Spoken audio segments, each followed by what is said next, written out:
The Premier League season is coming to an end, of course. Welcome to Final Whistle, of course. My name is Kwanya Joshua, and on the set today, I have a Chelsea fan. What a moment to have Chelsea fans raising the set, because these are the guys, they've supported Chelsea from when the season started to when the season ended. To when the season ended. Of course, Chelsea are the champions of the Premier League. Now, tell me, are you surprised that Chelsea are champions? I'm not surprised entirely that Chelsea are champions because, like I said, Chelsea is a team made of players that have good character, good performance, and they have a title-winning mentality. Yes. Yes, and that is why we saw the change from last season where they performed dismally is the one.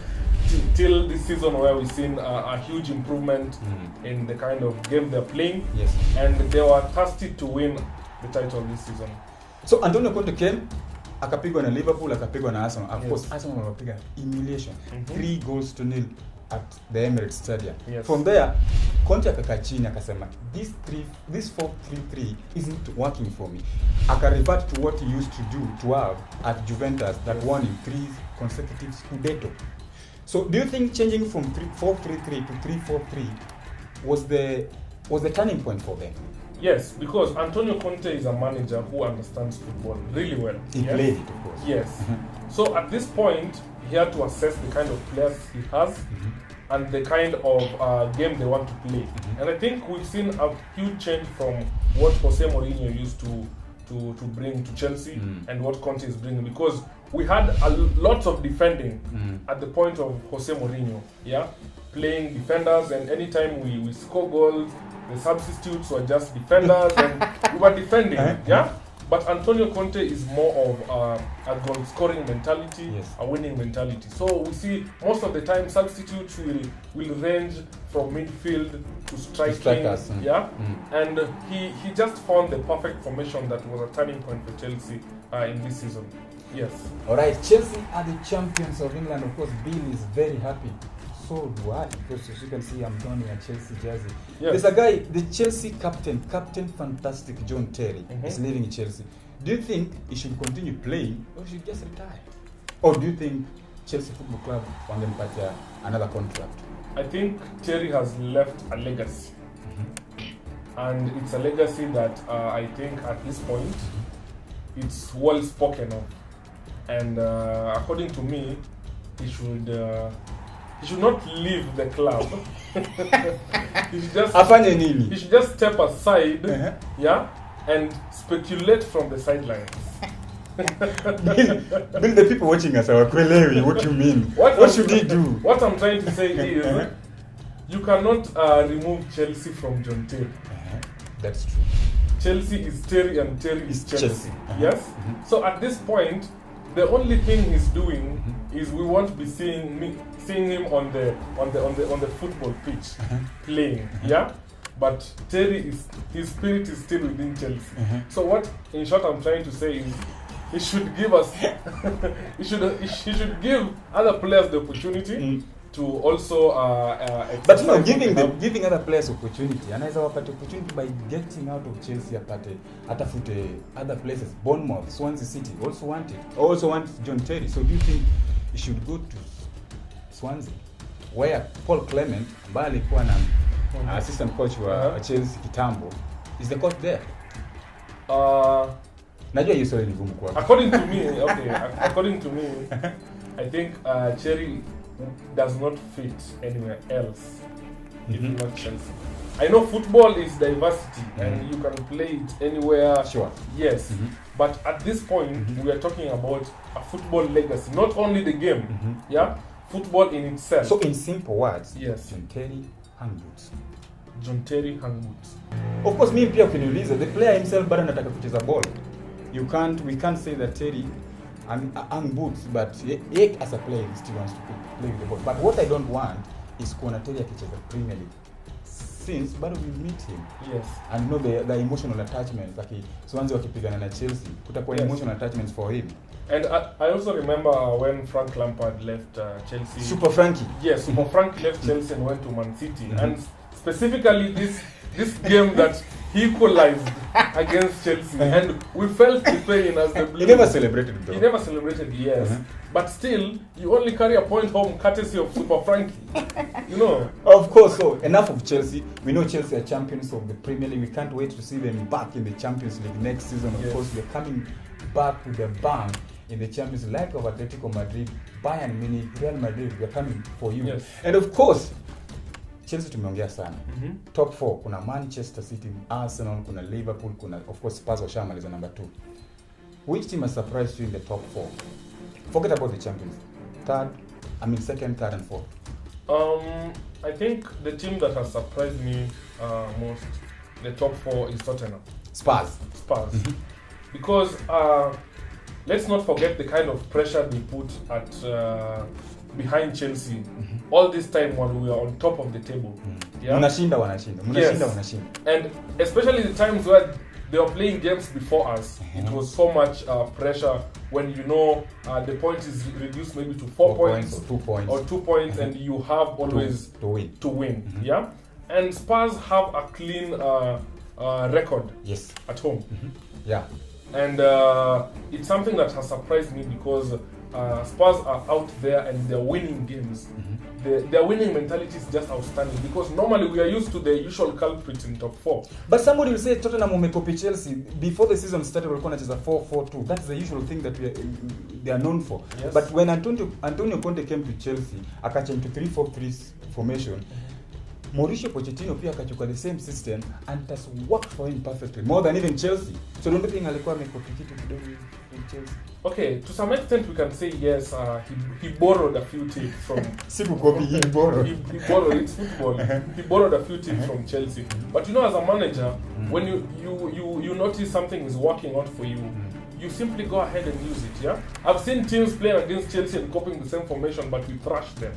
You know, it doesn't work out the same for other teams.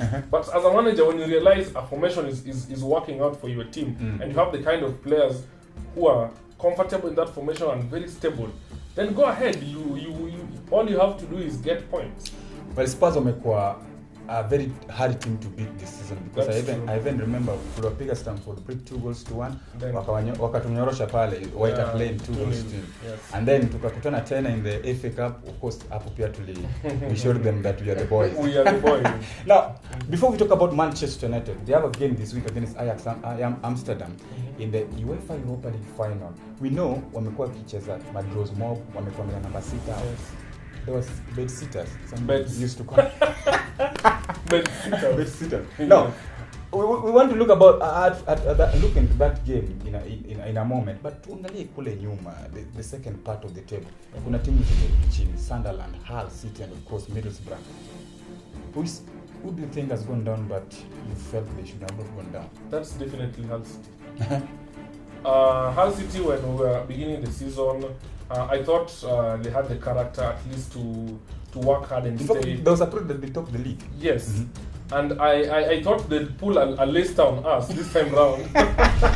And I thought they'd maybe hold on to the top of the table or worse off, maybe mid-table, because of the way they started their performance and the way they were playing the games.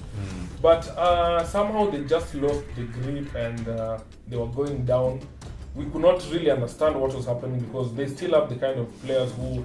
And they kept on also firing and hiring managers. Yes, I think it's also affecting them because when you keep changing managers and it's always a new concept you have to initialize in your team and the players are not really responding, then there's a problem. They've gone down. Now, Newcastle United last season went down and are coming back. Rafael Benitez has brought them back. Do you think Marco Silva, if he stays at the Ajax Stadium with Hull City, do you think he's going to pull a Rafael Benitez with Hull? Well, for a team that has been in the Premier League, and a team that has also shown character in the Premier League, let's not forget they've also won games and they started the league very strongly. I think it will be a big challenge to them when they go to the championship. Yeah, to the championship. Of course, me vile umesema, I agree with you totally because really Hull City ni timu ambayo nilikuwa napenda vile wanacheza mpira. I really never wanted to go. In fact, I preferred Sunderland Middlesbrough, and even Swansea City to go down, but not Hull City, because they also have a young manager called Marco Silva. Yes. He transformed that team, but I think time was not with him. On the side, yeah. So I only pray that if he stays at KCOM Stadium, and as our Rudisha back to the Premier League. But of course, you never know. What's happening down there is very, very hard. That league is also so hard. Yeah. Now, teams have gone down. Tumeona Hull, vile tumesema, Sunderland na Middlesbrough, Chelsea wamekuwa mabingwa, Tottenham second, Manchester United wameng'ang'ana sana, number 6, Madros Mob, and now this week they have Ajax Amsterdam in Stockholm. Yes. In the UEFA Europa League final. How about this game? Let's also not forget Jose Mourinho is a specialist. And especially not specialist in failure as Wenger, as somebody said Wenger is. Yes. Jose Mourinho is a specialist, and when it comes to winning titles and when it comes to upholding the name of Manchester, he knows very well this is their true way back to the Champions League. Yes, yes. And it's an opportunity you wouldn't want to miss. Watu wamesema ya kwamba Manchester United wataingia Champions League kama independent candidates.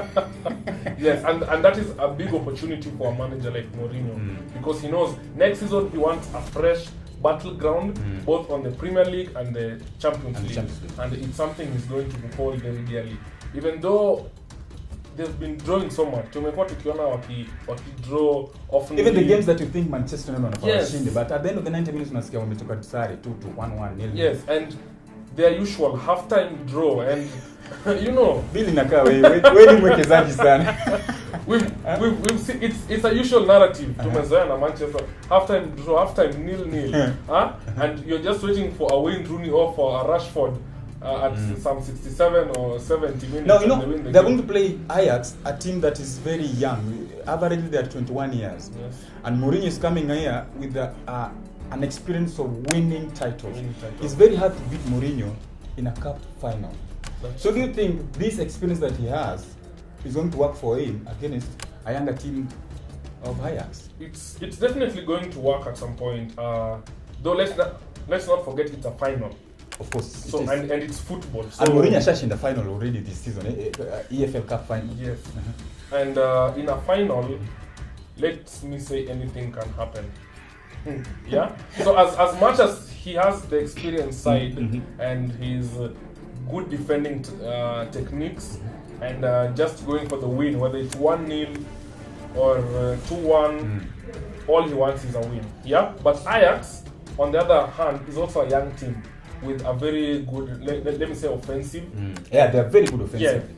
Yeah. And I think that's one thing Mourinho should really look out for. Because when a team is really good offensively, then there might be problems. There might be problem for Jose Mourinho.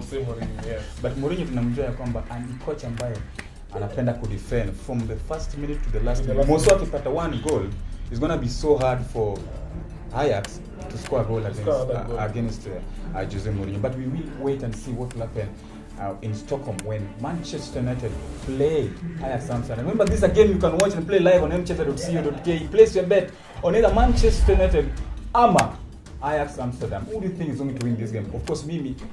This time round, I'm siding with Manchester United Didogo because of Jose Mourinho. See that Manchester United is a very good team in terms of the mpira, but because of Jose Mourinho. Now, apart from that, our very own Chelsea football are playing in the final against Arsenal.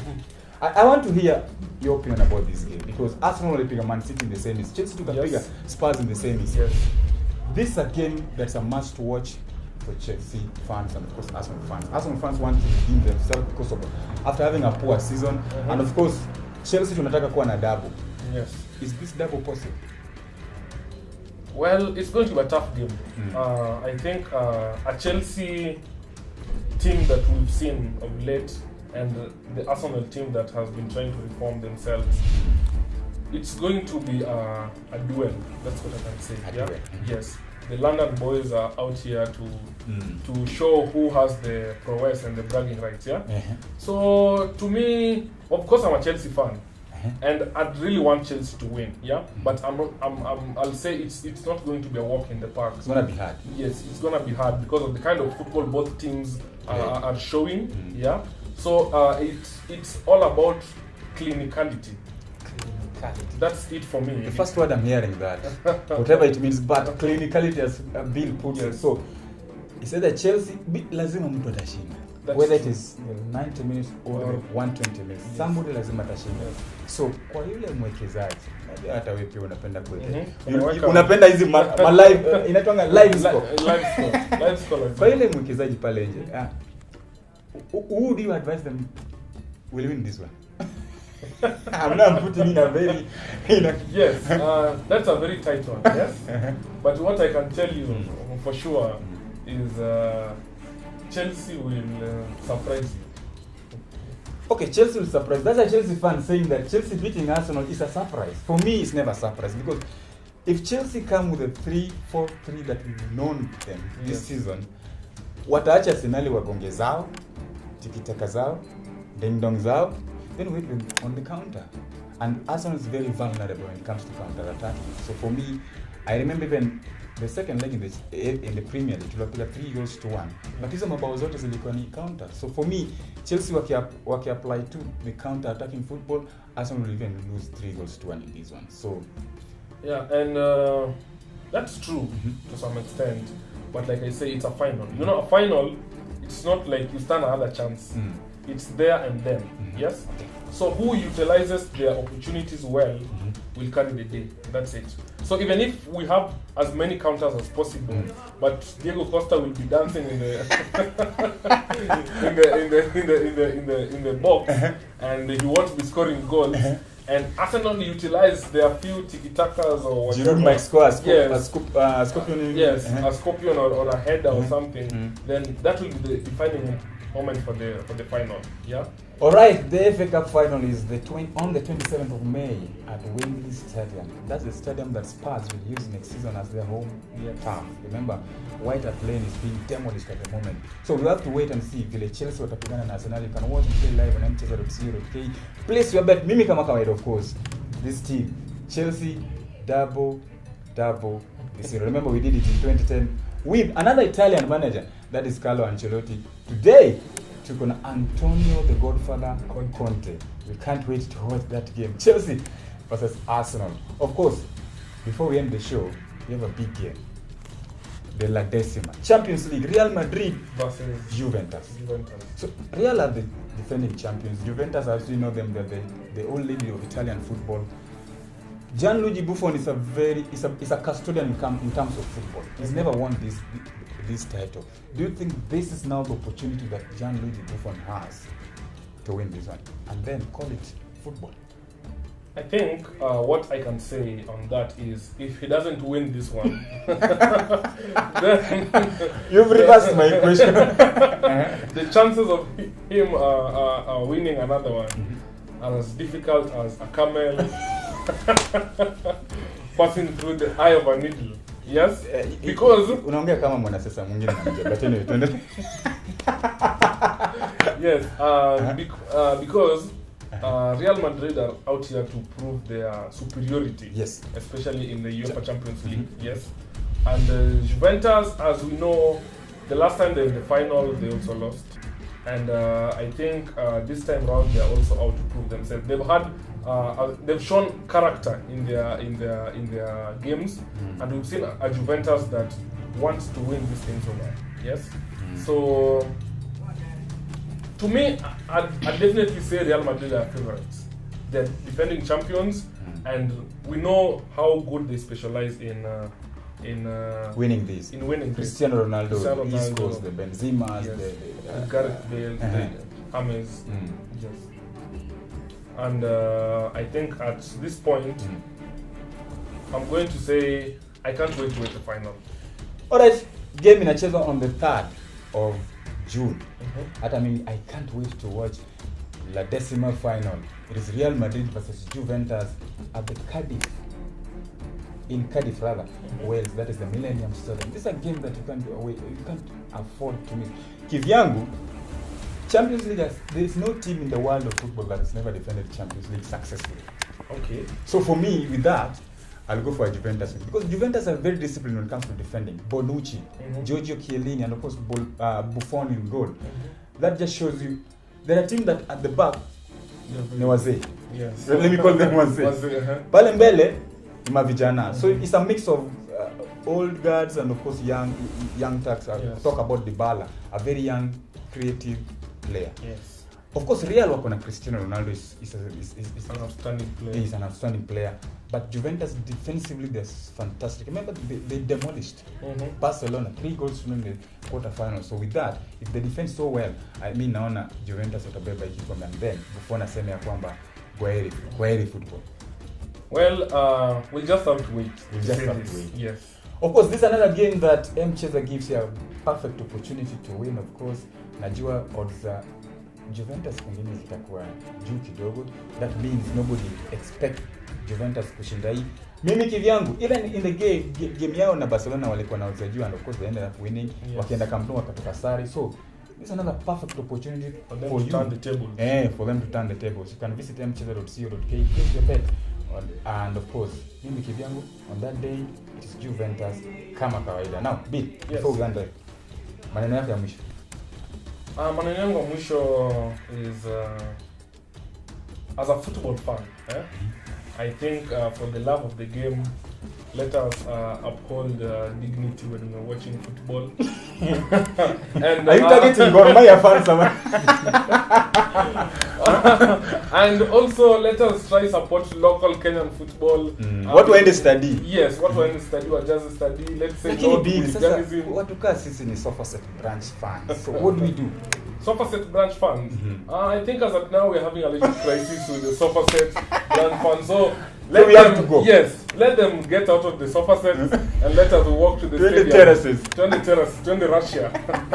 20 football. Okay, wewe ni fan wa Kogala, nakwambia kwamba Gor Mahia wakicheza Nyayo Stadium, toka sofa enda terraces kwa ile Smith ya Nyayo Stadium. Yes. Watch Kogala, watch FC Leopards, Tusker, of course, all these teams in the Kenya Premier League. That's how we are going to promote the Kenyan football. Yes. Ama namna gani? And of course, saizi the European football is coming to an end. What we only remain with the local football. Kenya Premier League. Yes. Nimekuwa Kwanya Joshua. Of course, you can talk to us on our social media platforms. Final Whistle is our Facebook page, on Instagram @FinalWhistleKE, Twitter @FinalWhistleKE. Until next time, bye.